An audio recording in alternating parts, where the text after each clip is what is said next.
تمہید کے بعد آپ بچوں کو بغور سننے کی تاکید کے ساتھ عبارت کی قرأت کریں۔ آپ کے لیے میں قرأت کرتا ہوں۔ آؤ پودے لگائیں۔ جون کا مہینہ تھا، سورج خوب چمک رہا تھا، دھوپ اتنی تیز تھی گویا آگ برس رہی ہو۔ بچوں کا گرمی سے برا حال ہو رہا تھا۔ آج صبح سویرے ہی اتنی شدید گرمی ہے، ایک طالب علم نے کہا۔ استاد صاحب نے جماعت میں داخل ہوتے ہی یہ بات سن لی اور کہا، ارے بھائی، گرمی کا موسم ہے تو گرمی ہی پڑے گی نا۔ ویسے گرمی میں اس اضافے کی وجہ ہم لوگ خود ہیں۔ آج ہم اس موضوع پر تفصیل سے بات کریں گے کیونکہ ہمارا آج کا سبق پودوں اور درختوں کے بارے میں ہی ہے۔ شہیر: سر، ہر سال گرمی کی شدت میں اضافہ کیوں ہو رہا ہے؟ استاد: بچوں، سورج کی تپش کی وجہ سے گرمی میں اضافہ ہو رہا ہے۔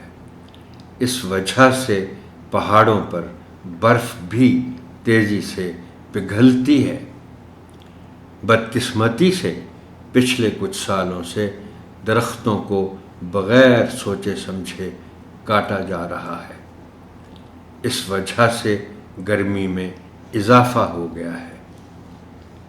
شاہ میر: سر، گرمی میں اضافے کے ساتھ ساتھ گرمی کا موسم طویل بھی ہو گیا ہے۔ ہمیں اس مسئلے کا کوئی تو حل سوچنا ہوگا۔ استاد: ہم مشینوں کے ذریعے عارضی طور پر ٹھنڈک تو کر سکتے ہیں، لیکن ماحول پر اس کے منفی اثرات پڑتے ہیں۔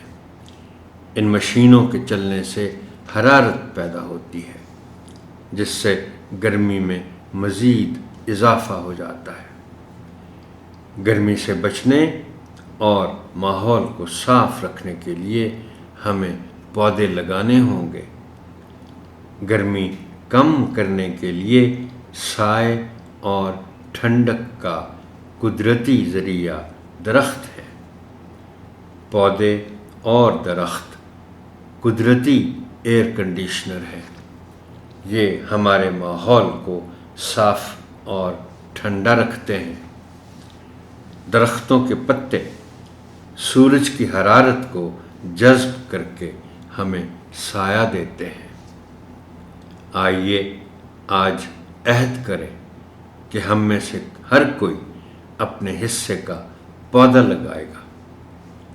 ہم اپنے وطن کو سرسبز بنائیں گے۔ ہم یہ کام اپنے اسکول اور گھر سے شروع کریں گے۔ تمام بچوں نے مل کر کہا، ہم پودے لگائیں گے اور ان کی حفاظت کریں گے۔